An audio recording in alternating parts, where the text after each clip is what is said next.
जागतिक महिला दिनानिमित्त औचित्य साधून रणरागिणी जल्लोष विशेष कार्यक्रमाचे आयोजन. लोकसंस्कृती वाचवण्यासाठी महिलांचा पुढाकार. कराड तालुक्यातील ओगलेवाडी येथील रणरागिणी महिला मंडळाच्या वतीने जागतिक महिला दिनानिमित्त रणरागिणी जल्लोष विशेष कार्यक्रम आयोजन करण्यात आले होते. या कार्यक्रमासाठी हजारो महिला उपस्थित होत्या. या कार्यक्रमासाठी उद्योजिका सोनल मुसकर व कराडच्या नगराध्यक्षा रोहिणी शिंदे उपस्थित होत्या. सोनलताई म्हटल्या की अशा कार्यक्रमातून महिलांमध्ये जनजागृती होऊन महिला स्वतःच्या पायावरती सक्षम उभी राहू शकतात व उद्योजक होऊ शकतात. शासनाच्या योजना महिलांच्या साठी उपलब्ध असतात, त्याचा लाभ घेण्यासाठी प्रबोधन करून त्यांना उद्योजक बनवणे कठीण नाही असे उद्गार त्यांनी काढले.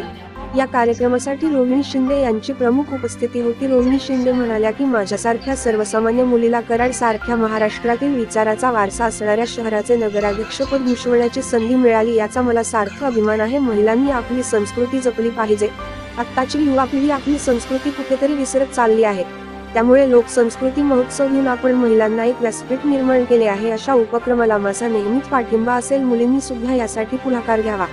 या विशेष कार्यक्रमामध्ये महिलांनी लोकसंस्कृती बरोबर स्वतःची कला सादर केली. विशेष म्हणजे योगा डान्स करून आरोग्याचा चांगला संदेश देण्याचा प्रयत्न केला. या कार्यक्रमासाठी विशेष परिश्रम घेणाऱ्या व महिलांसाठी प्रेरणास्थान असणाऱ्या मीरा कुलकर्णी यांच्या सामाजिक व लोकसंस्कृती वाचवण्यासाठीचा लढा खरंच प्रेरणादायी आहे, असे अनेकांनी मत व्यक्त केले. या कार्यक्रमासाठी अर्चना जोशी, पूजा मराठे, प्रतिभा साठे, मीरा कुलकर्णी यांनी कार्यक्रम पार पाडण्यासाठी विशेष प्रयत्न केले. या कार्यक्रमासाठी सरपंच विद्या घवाडे, सरपंच तमन्ना मुजावर, सरपंच छाया कदम, रुपाली यादव, प्रतिभा पाटील, प्रतिभा साखराळे तसेच बहुसंख्य महिला उपस्थित होत्या. न्यूज मराठी लाईव्ह प्रतिनिधी श्री राहुल पवार, कराड.